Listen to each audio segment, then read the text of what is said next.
Front and Center. Front and Center. A focus on important and significant developments affecting the lives of Filipinos, not only in the Philippines, but also those living and working around the world. Join us in Front and Center. Front and Center. Here on Radyo Pilipinas World Service. Welcome again to Front and Center, where we focus on developments in the Philippines, legislation that provides policies and directions that strives to promote a better economy for the country, issues that concern the welfare and well-being of every Filipino. All of these and more will be Front and Center. You can watch this program live on our Facebook page. That's Radyo Pilipinas World Service. And you can hear us on our audio live streaming. That's on a PBS Receiver app. Join us for another edition of Front and Center with your host, Jerome Toledo.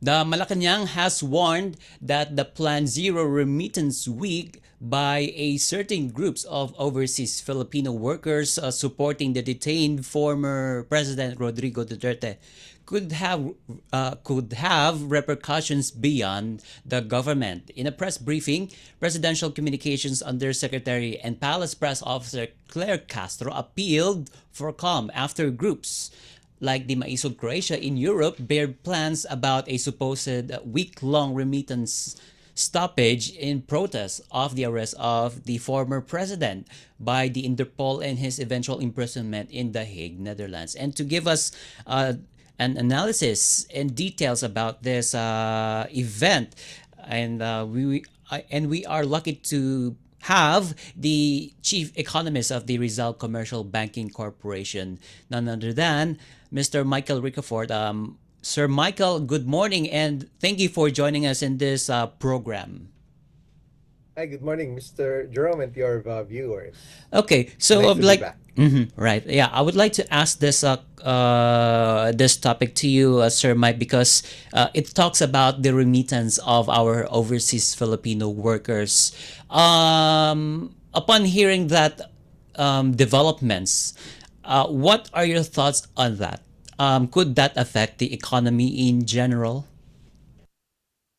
Well, maybe the effect could be minimal because in the sense that the large part of remittances usually, well, if you look at numbers, the biggest part comes from the US. But of course, that could be overstated because remittances that pass through the US banks are counted there.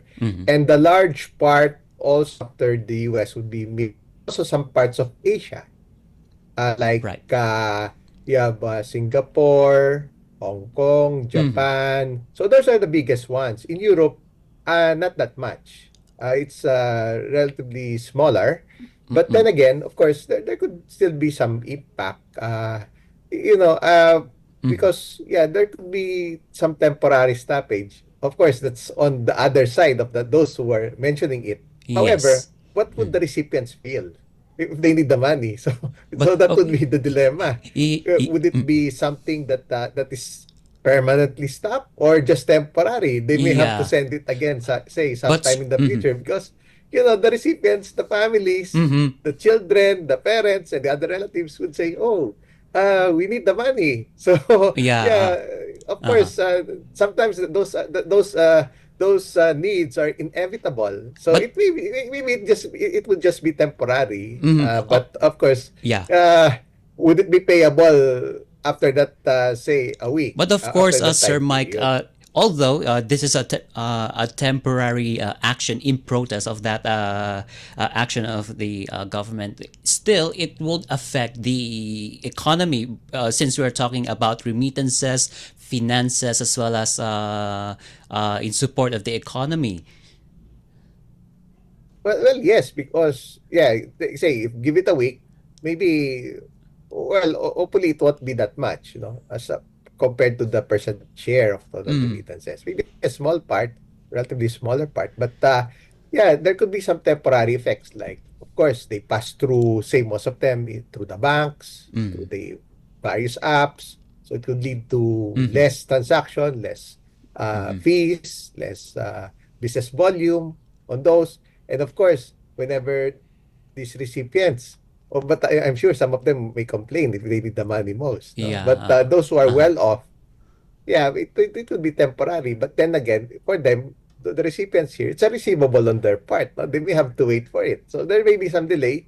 And for that meantime, that there's a gap, say, of a week, Mm. there may be less spending on shopping, on going to, of course, the basic necessities. That's number one. They need to pay on food, shelter, whether it's mortgage, down payment, or rent, and utilities, of course, electricity, water, data, phone bill, and of course, uh, other expenditures like they need to pay other bills that may come due. So they have deadlines. Those bills have deadlines. So Mhm. that's why there's some exigency on the part of those sending the money. And even those who would participate may experience the urgency, of course, Mhm. the basic needs, basic necessities, and of course, what are the discretionary part, no? That they can defer, like for instance, shopping, eating out, going out, travel, Mhm. uh, and so on and so forth. But Holy Week is upcoming. There's a seasonal increase in remittances during the Holy Week Mhm. for many years. Of course, because people would be going to their home provinces. Some OFWs would also spend a holiday or vacation here, and their families, they would travel, whether going back to their home provinces, or they would travel elsewhere in key domestic destination, or even overseas. So there's that seasonal remittance inflows in a few days' time in preparation Mhm. for Okay. Holy Week is around, of course, Okay. the second or third week of the preparations may include that, week of April. So, yeah, those are the realities that, you Mhm. know, some of them are, of course, reliant. Well, especially those, on top of basic needs like food, transportation, utilities like electricity, water, Okay. medicines, for instance, All for right. senior citizens, for the parents, for the elderly that they support. They need also, Mhm. well, among other needs, medical or health expenses, Okay. and so All right. on. So those things cannot wait by nature. Mhm. So Okay. it's a tough balancing act for those who would, yeah, Okay. based on the realities on the ground. Okay. So if you are to impact the Mm. effects. All right, Sir Mike. Regardless of what is happening right now in the political landscape, uh, in short, there's nothing to worry about if the remittances will be stopped. Yeah, well, it would look to be manageable for now. Of course, given the share, based Uh-huh. on the realities, also in the host countries where the participants may come from, a relatively smaller share compared to the total. And of course, even those who would participate, they have recipients and families and dependents who would especially need the money most. Or I maybe see. the least that we could get would be delays. I see. Delays, meaning Uh-huh.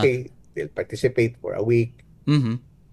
Okay. All right. but thereafter they may send the balance. Yeah, yeah. So it Okay. will be temporary. Hopefully, just temporary, and effects, Yeah, I would adverse like effects would be to. minimal, of course. But there would Mm-hmm. be some slight effects in terms of reduced I see. sales, Mm-hmm. because Okay. there would be reduced expenditures by the family, so there would be reduced demand, reduced sale. But hopefully, it would be a relatively smaller part of the total Okay, and from the you point of view of mentioned the that. businesses. You mentioned that particular portion, Sir Mike. I would like to ask you this: what if this kind of action, the zero remittance action, protracts? What could have the significant impact on our economy, given that Philippines is sending its human talent uh, abroad. So what could be the effect? Remittances account for less than 10% of the economy, and out of the total population, it's about Yeah. 10%. Mm-hmm. Yeah, if we round it off, it's close to 10%. Mm-hmm. But of course, the reality is, it may the well, those who may participate may be a relatively smaller and manageable part of the total. Mm-hmm. So, yeah, that's why, they drive consumer spending, which accounts for at least 70% of the economy. That's why it's very important also Mm-hmm. for the growth to be continuous. But yeah, we have acknowledged the fact that even the latest balance of payments revisions by the central bank, the official government estimates, they have reduced the growth in remittances Mm-hmm. for this year. Mm-hmm. Because because of the external developments with what's happening, the protectionist policies by Trump Mm-hmm. in the US that could slow down the world economy, slow down trade, slow down investments, as well as employment, including OFW. So, Right. those are the bigger things also on a global scale. And if there's some slowdown, yeah, why would there be slowdown because of tighter immigration rules by Trump? I see. So yeah, that could potentially reduce the sending of remittances, especially those from the US, because there were reports of some undocumented Filipinos, estimates of more than 300,000, that could be adversely affected by that. And of course, protections. The priority of the Trump administration is to have more jobs by those in the US. But hopefully, Filipinos who are they have documents well documented, they're already citizens, may not be adversely affected. Only without the proper documents. So yeah, those are the bigger concerns. Mm-hmm. I see. Equally, that could slow down the remittances and slow down Mm-hmm. also consumption and slow down the sales of many businesses. But of Okay. course, realistically, as we move towards the campaign season, the local election Mm-hmm. starting March 28th, so that could intensify also election-related spending. There may be also contributions from some of the All right. Okay. OFW Okay. sending money. So Okay. that could be offsetting factors. And of Actually, course, the Holy Week. all right. Actually, Sir Mike, I have a data here from the Bangko Sentral ng Pilipinas. So this is regarding the remittance. So the personal remittances from overseas Filipinos hit a record high of 3.73 billion US dollars in December last year. So that's 2024. So that brings to a full year 2024 data to an all-time high of over or estimated 38.34 billion US dollars. So, yeah, you mentioned also earlier that it's a 10%, the remittances from OFWs contributes to 10% of the, I think, the GDP, right?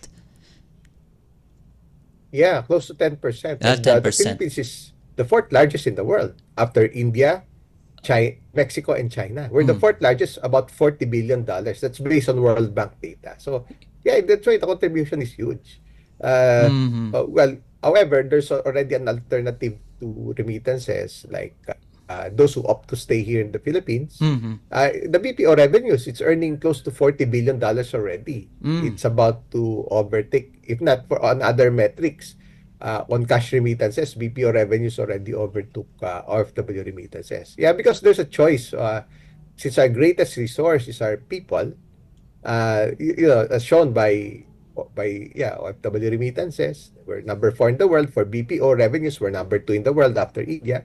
And the sub part of Mm. that of BPO, we're number 1 in contact center. Mm. So Mm. I those see. opting to stay here in the country, But that's the alternative. yeah, And yeah. also, the OFWs, it's an aging population, so there would always be demand for Filipinos in developed countries, especially in view of shortage in labor supply. Sir Mike? Seafarers, the biggest source, Philippines also Mm-hmm. 20 to 25% of all seafarers. So that's why, it's an economic force. That's why we're Mm-hmm. also we're monitoring closely these so-called temporary stoppage or Mm-hmm. maybe delay in remittances and the impact on the economy if it could Okay. indeed cause some disruption. Although there's a chance that it could only be manageable given the relatively lower share for those who may Okay. participate. But of course, it's still a wait and see. I see. And It's still gonna come in all right. basically. And Sir Mike, since we're talking about the effects of the so-called zero remittance, so if that happens, do you see the government that will change its economic policies, Sir Well, Mike? maybe because whatever may enhance something that would improve the flow of remittances. But now there's competition all over from the apps and the other remittance services. It just maybe Mm-hmm. indirectly the transfer fees because now it's largely electronic and to make it also more convenient. And we already receive the Philippines already exited from the gray list from the FATF. So that's good news. There would be less requirements, less Mm-hmm. Right. tedious. Uh, you know, in the past they ask a lot of questions, especially OFW sending money with Philippines in the FATF gray list. Now no more. Okay. It would be less tedious and it would be less Mm. costly also, especially those on the part of processing it. And our OFWs would feel that eventually. Uh-huh. That happened. That only started February 21 or more than a month ago. So those are policies would be supportive to our OFWs eventually. Uh-huh. Okay. Yeah. Also, Sir Mike, I'd like to mention this one. So we have the top sources of OFW remittances. Those countries are from the United States, Saudi Arabia, Singapore, and the United Arab Emirates. So yeah, those countries are uh, has a huge number of overseas Filipino workers. Yes, definitely because Mm-hmm. uh, well, because the host countries have been very supportive. They have requirements for infrastructure, for healthcare, for professionals in the Mm. consumer sector, tourism. Yeah, so it's very important to have good relations, and of course, with those countries Mm-hmm. because they're vital to their economic growth and development. They need the labor supply for their country to progress further. So Filipinos are essential, especially the frontliners, Mm-hmm. in the frontliners in healthcare and manufacturing, in tourism and other key service industries. So yeah, that's why it's very important, and also to diversify to other countries as well. It's also very important so we may sustain the growth. I see. Okay. All right. So yeah, apart from financial remittances, also Sir Mike, our modern day heroes, the OFWs, are sending as well the remittances in kind.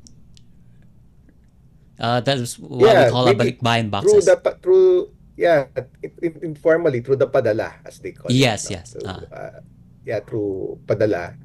Yeah, so that's part of sometimes the personal I remittances, the see. unaccounted ones. Okay.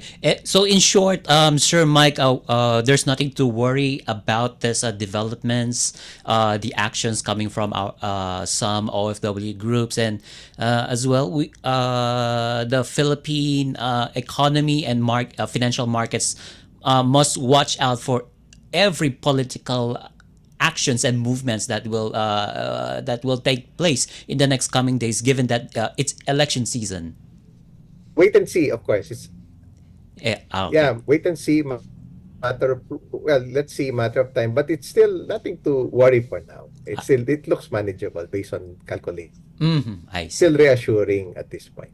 Okay. All right. And with that, thank you so much, Mr. Michael Ricafort, the Chief Economist of the Rizal Commercial Banking Corporation, for joining us in the program and as well as sharing your thoughts and analysis regarding these developments here in the Philippines.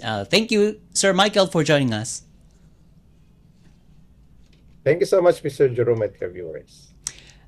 All right, and that concludes this edition of Hello? Front and Center here on Radio Pilipinas World Service. Together with our production team and technical personnels, Milo Janela, Susan Aison, Hiro Lucero, and this is your host, Jerome Toledo. Until next time, mabuhay. Love the Philippines. You have just heard and watched Front and and center. Front and center. Join us again for another edition here on Radyo Pilipinas World Service. Front and center.